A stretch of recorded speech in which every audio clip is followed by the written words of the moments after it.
Сайн байцгаана уу, Digital Dental Office эмнэлгийн бэлгийн эмч байна. Өнөөдөр та бүхэндээ хүүхдүүд яагаад амаараа амьсгалаад байгаа вэ гэдэг шалтгааны нэгэн хэсгийг тайлбарлая гэж бодож байна.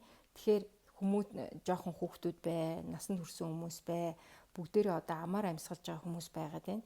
Амаараа амьсгалах шалтгааны нэг том жишээ нь бол хил амныхаа ёроолд байгаад байгаа явдал байдгийг. За тэгэхээр хил уул нь байглаасаа тагнаандаа ингээд дээшээ байрлцсан. Ялангуяа хилний дунд 3-1 булчин буюу арын булчингууд ингэж дээшээ наалдаж өгснөөр амьсгалын замаас чөлөөтэй байхаас гадна ам хаалттай хамраараа амьсгах боломжийг нээж өгд юм байна.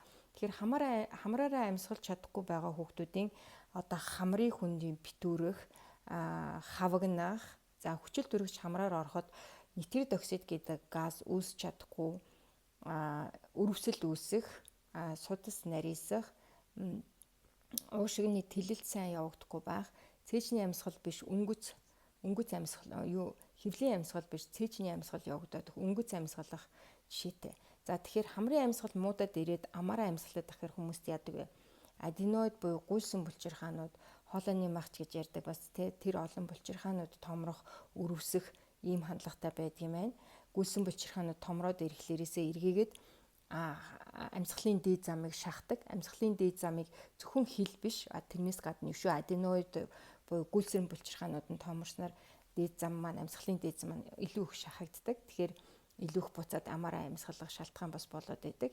За тагнаа маань сайн өргөнт хийлж чадаагүй, хил тагнаандаа наалдаж залгилтаа хийж чадахгүй улмаас амны ёроолд хил зөвхөн байршснаар хамрын таславч талихад бас нөлөөлт юм байна. Яагаад гэхэрээс тагнааны яс маань хамрын хүндий болон амны хүндийг тусгаарлаж байдаг нэг яс. Тэр яс маань бага наснаас эхсүүлээд хилний залгилтаараа ингэж өргөөшн тэлж өгснөөрөө хамрын эзэлхүүн томордог. Өсөлт хөгжил явагдаад ирэхээр хамрын таслагч маань тэр чигээрээ урт болоод өндөр болох житэл тагнаа маань ийм хавчгаар хിവэрэ байгаад ах юм бол нөгөө хамрын таслагч маань далих ихэнх шалтгаан байд юм байл та.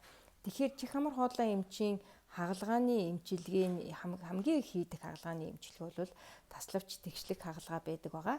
Тэр таславч тэгшлэг хагалгааны үр дүнд тагнаа хэрвээ тилээгүй, хил тагнаандаа найлдаж чадахгүй, хамрын амьсгал зөв сэргээгүй байх юм бол таславчны хагалгаа маань буцаад үр дүн муудах шалтгаан бас болдөө шүү. Хараа